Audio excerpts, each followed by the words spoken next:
Gimmick infringement, brother. Sometimes it's by design, sometimes an established gimmick's bestowed upon a new rookie with the best of intentions, and other times it's done for much more nefarious reasons. Whatever the case, we're looking at characters and gimmicks within wrestling that were shared among superstars, and we're going to get right into it with a new generation cornerstone. It's the sometimes lovable and sometimes very evil Doink.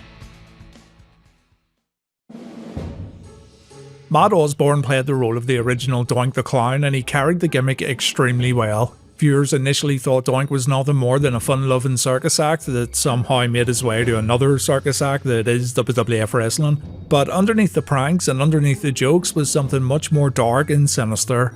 Doink's mannerisms could switch in a heartbeat. He'd stop laughing and instead he'd stare into the camera while looking a little troubled and a little demented. And indeed, when he got in the ring, he proved he wasn't just a mere circus act thanks to the way he'd tear down his opponents.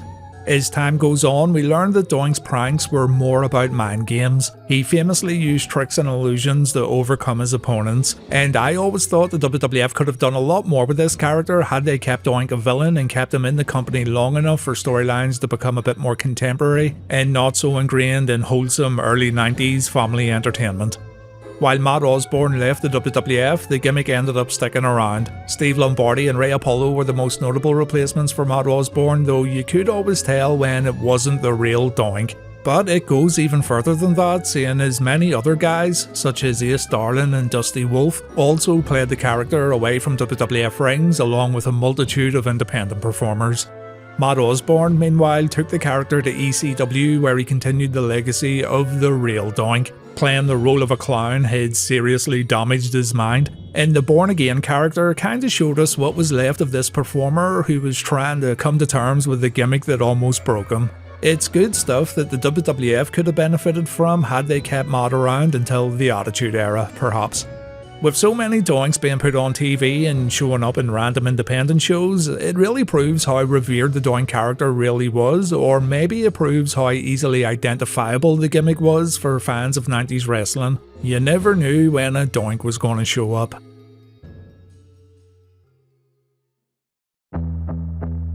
The Executioners represent the earliest examples of a wrestling promotion in America utilising the same gimmicks in order to rotate multiple performers under the mask.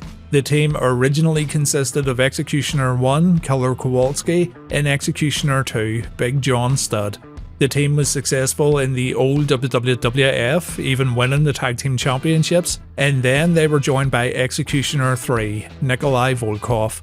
This gave the Executioners an unfair advantage, seeing as their manager, Captain Lou, could switch the guys around while their opponents had no idea who they were actually facing. It's like the Freebird rule without gaining permission, though this would land the boys in trouble and eventually they got stripped of their belts for using Executioner 3. From here, many other performers took on the role of an executioner. Ron Shaw, Buddy Rose at WrestleMania 1, Danny Davis, Charlie Fulton, job guys Dwayne Gill and Barry Hardy even became executioners, but with extra names, Pain and Agony, because it was painful agony watching the guys compete. And then in 1996, Terry Gordy came along as an executioner during The Undertaker's feud with Paul Bearer and Mankind. A murky one indeed, and one that still seems to confuse people, so let's set the record straight, but keep in mind this is all to the best of my knowledge. Really, it all comes down to a mix of culture and corporations. Adolfo Tapia Abera, pardon my pronunciation, was the original La Parka, the original from AAA who ended up joining WCW. AAA owner Antonio Pena owned the rights to the La Parka name, so he decided to give the gimmick to Jesus Alfonso Escobosa, and so Escobosa became La Parka Jr. What you have to understand here is that the La Parka character was hugely popular in AAA before Abera took the gimmick to WCW. Pena didn't want to lose La Parka because he was so over, so he felt he had to use the gimmick on someone else, and it kinda worked out too.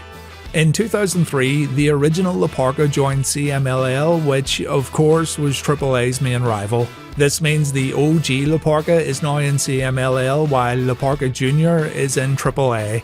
It causes some serious problems for Antonio Pena, so he takes legal action. The OG had to change his name to L.A. Park. He was no longer allowed to wear the instantly recognizable skeleton suit while performing in Mexico, and right up until Antonio Pena's death in 2006, his La Parka in AAA was booked very favourably, pretty much booked as the company's top technico.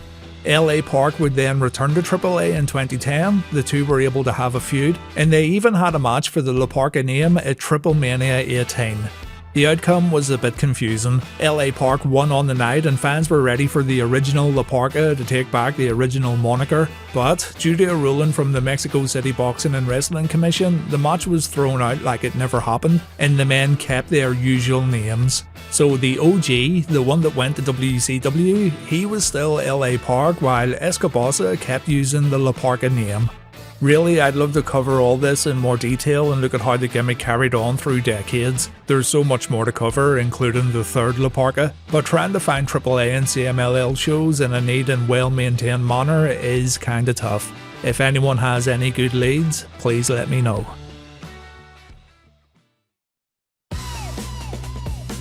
It's kinda funny how the fake Razor Ramon and Diesel kinda mirrors the stuff that happened with LA Park and La Parka. Again, it comes down to culture and corporations, though the culture was way different. This was a Monday Night War, and the recycling of these gimmicks was more about proving a point.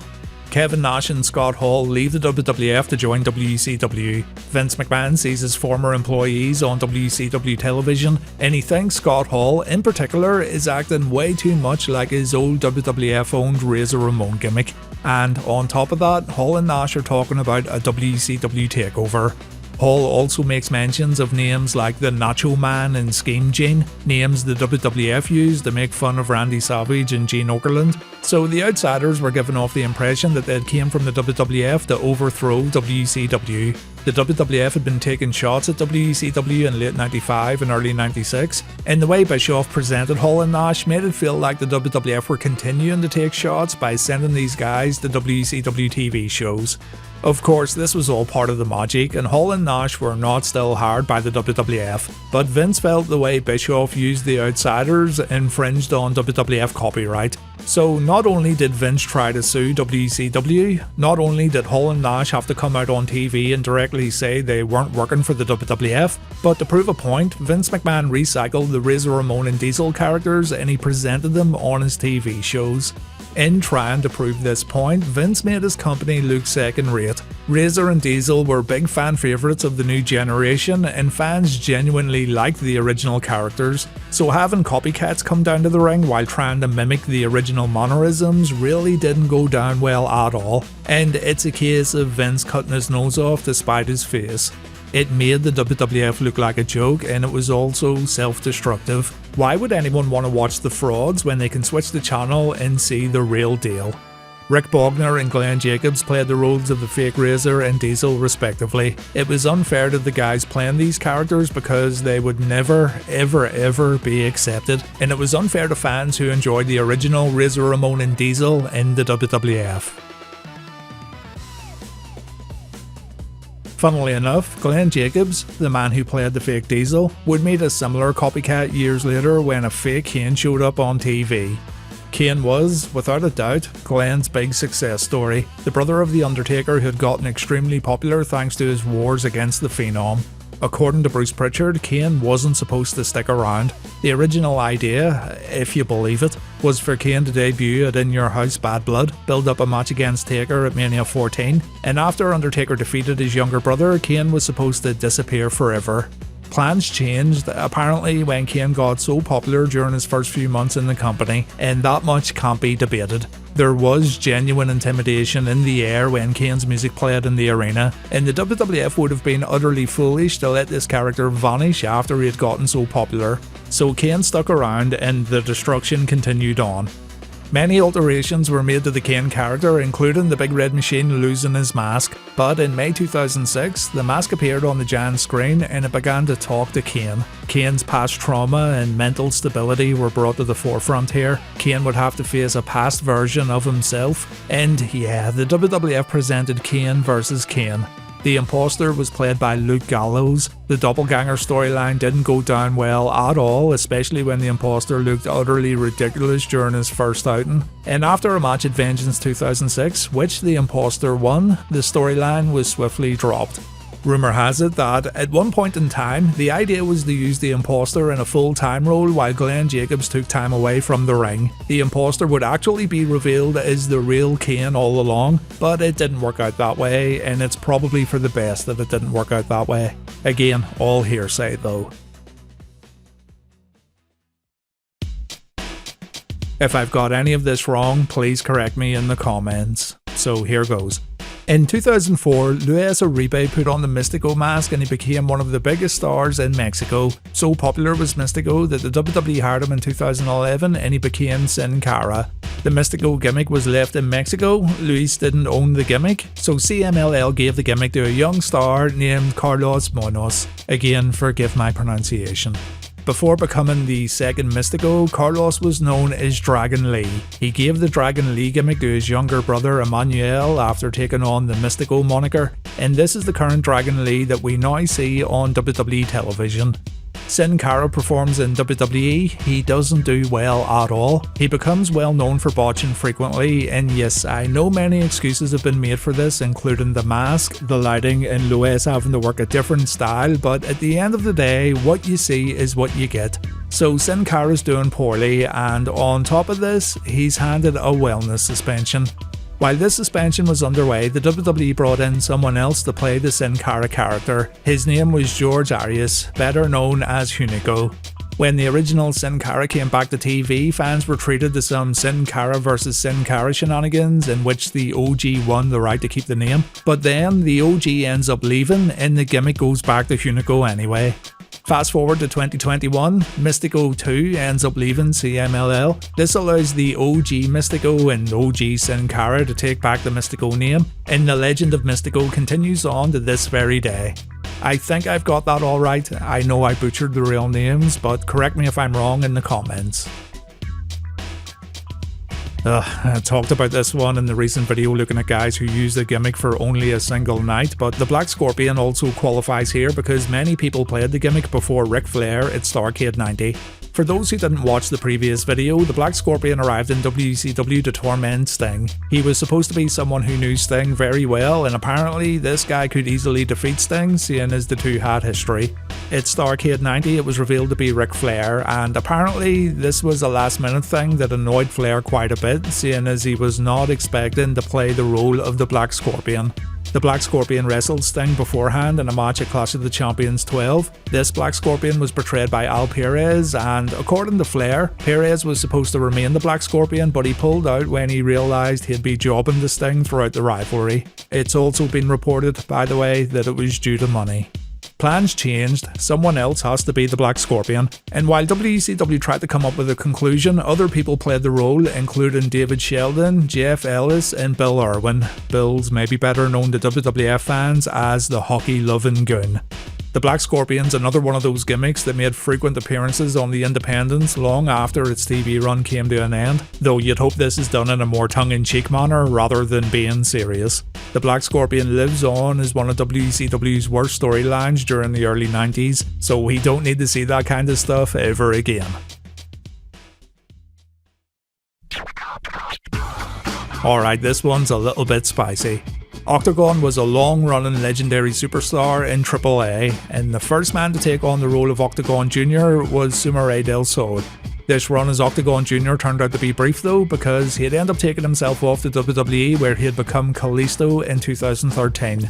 So, in early 2016, AAA gave the Octagon Jr. name to Flamita. Let's call him Octagon Jr. 2. And the OG Octagon, not Kalisto, but the actual original legendary superstar without the junior name, he became very angry that AAA was licensing his name and likeness without his consent. So the OG Octagon confronted Flamita at a public meet and greet. He removed the mask from Octagon Jr. in front of fans and the wrestling media, and Flamita was so distraught about all this that he ended up leaving AAA while also giving up the character itself. It sounds scripted, it sounds kayfabe, but it really wasn't. It took AAA until 2019 before they bestowed the Octagon Jr. name onto another performer, a performer previously known as Golden Magic. And this Octagon Jr., let's call him Octagon Jr. 3, is the one you might have watched recently after WWE's purchase of the AAA promotion. Yeah, it's deeply rooted in kayfabe and spooky stuff, but it's still someone recycling a gimmick, and for a while, in storyline, the reuse of The Undertaker's gimmick was passed off as the real deal. Of course, suspicious fans were able to see through the lies, and they realised that the Undertaker controlled by Ted DiBiase wasn't the real Undertaker. Instead, the fake Undertaker was played by Brian Lee, and the whole thing was put together for a showdown at SummerSlam 94. Taker lost a casket match at the 1994 Royal Rumble. He didn't appear on TV for months afterwards, though in reality he needed time off to heal up from a back injury. Ted DiBiase said he was going to bring Taker back. The dead man appeared and he was seemingly now going to stand next to the $1 Million Man. But Paul Bearer would eventually inform everyone that this particular Undertaker was an imposter. Paul had located the real Undertaker. The two were set to collide at SummerSlam, and what we ended up getting was a match and storyline that seems to be quite divisive among wrestling fans. Some fans loved how cheesy it all was, and they appreciate the supernatural nonsense surrounding the Undertaker versus the Underfaker. Others find it a bit too ridiculous, while pointing out that Brian Lee looks like Temu Undertaker when standing next to the real McCoy. It's one of those things I believe you gotta be the right age for. If you're watching it all as a teenager or young adult, then you might find it hard to suspend your disbelief. If you're a kid watching all this play out, however, it would probably blow your stupid little mind into a million pieces. I don't think Konnan will ever get the props he really deserves when it comes to his role in the Monday Night War. You've heard it time and time again, WCW was cool because of the NWO and the Cruiserweights, but what many people forget or just don't know is the fact that it was Konnan who got many of WCW's Cruiserweights hired in the first place. Psychosis, Rey Mysterio, La Parka, Super Calo, Juventud Guerrera, all these guys got work in WCW thanks to K-Dog, and audiences benefited greatly from seeing these luchadors perform every Monday night.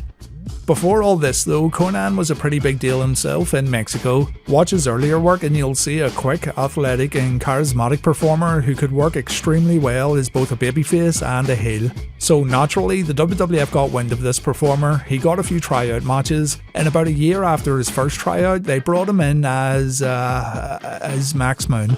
Konnan only wrestled one match as Max Moon. He wasn't actually billed as Max Moon, and instead he was billed as Relampago. But the short of it is, K-Dog ended up leaving the WWF and he went back to Mexico, where honestly he was always going to be a much bigger star, and the Max Moon gimmick went to Paul Diamond.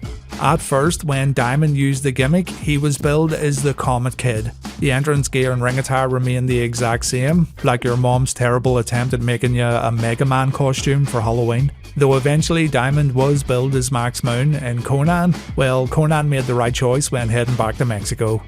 Max Moon's one of those early 90s gimmicks that had zero longevity. It felt dated even in 1992, and it would continue to feel dated as more time went on. This one was more of a comedy creative choice that worked really well. Jose Rivera and Jose Estrada played the roles of the Conquistadors from 1987 to 1990, perfectly fine for that era and memorable for their golden shiny wrestling attires. Time moves on, we are now in the 2000s and in the midst of the Attitude Era, and the Conquistadors, they make a comeback. Thing is, this wasn't the original Conquistadors. Instead, Edge and Christian lost a ladder match, which also meant they weren't allowed to challenge the Hardy Boys for the tag team titles ever again. ANC circumvented this by competing as Los Conquistadors, and they'd go on to No Mercy 2000 to win the tag team belts for Matt and Jeff. Edge and Christian would also have two others playing the roles of Uno and Dos in an effort to keep themselves in the clear. The boys could now go ahead and get an easy win over these two other Conquistadors, and in turn they could claim the tag team titles while using their regular names. But during the Edge vs Conquistadors match, the boys started fighting back, and this left Edge a little confused. Keep in mind that Edge thought he could do all this by himself while Christian waited in the back.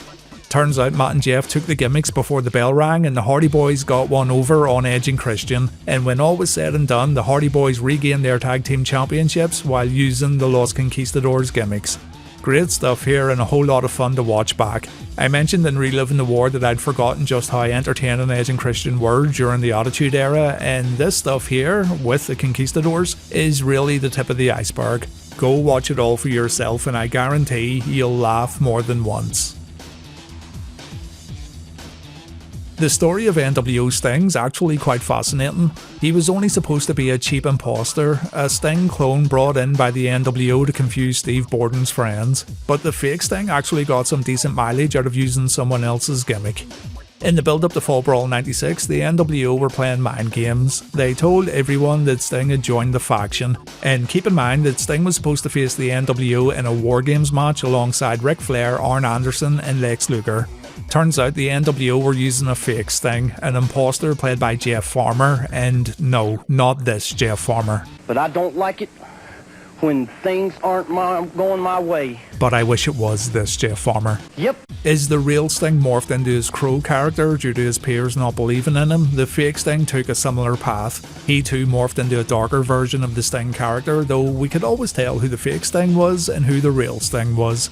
While on WCW TV, the fake Sting was used as a mere background character, though he ended up getting a lot more work in Japan. The imposter Sting was used frequently in New Japan Pro Wrestling as part of Masahiro Chono's NWO Japan, and he also joined Chono in later years during the Team 2000 run. So while NWO Sting was viewed as a mere rip-off and a small plot device in the United States, he was actually booked on a regular basis in Japan and he made some good money while using the gimmick too. His work in Japan also didn't interfere at all with what the real Sting was doing in WCW, so it's all good, I guess. Tiger Mask, Black Tiger, Kento Nagasaki, Mr. Wrestling, The Patriot, Leatherface. There's more out there of course, but that's what the comment section's for. Hopefully you enjoyed this one, and hopefully you can see the wide range of reasons why a character in wrestling can get recycled. Sometimes it's due to corporate ownership, sometimes it's because of a planned long-term storyline, sometimes it's done to add a little comedy as a cheeky little callback, and sometimes it can be done out of nothing but pure spite. It's something that's always going to happen. We're going to see more examples of this in the future, and as a matter of fact, we're actually seeing it right now. The WWE are having fun with El Grande Americano, and that particular gimmick's taken some really interesting turns when it comes to the two characters battling it out over in Mexico. So it can work if it's all done with the right intentions. Anyway, that's enough for today. Hope you enjoyed this video and leave more examples in the comment section. Help your fellow fans understand more about these copycat gimmicks, because I honestly think we've got one of the best comment sections in all of YouTube, especially when it comes to pro wrestling. Cheers everyone, and take care.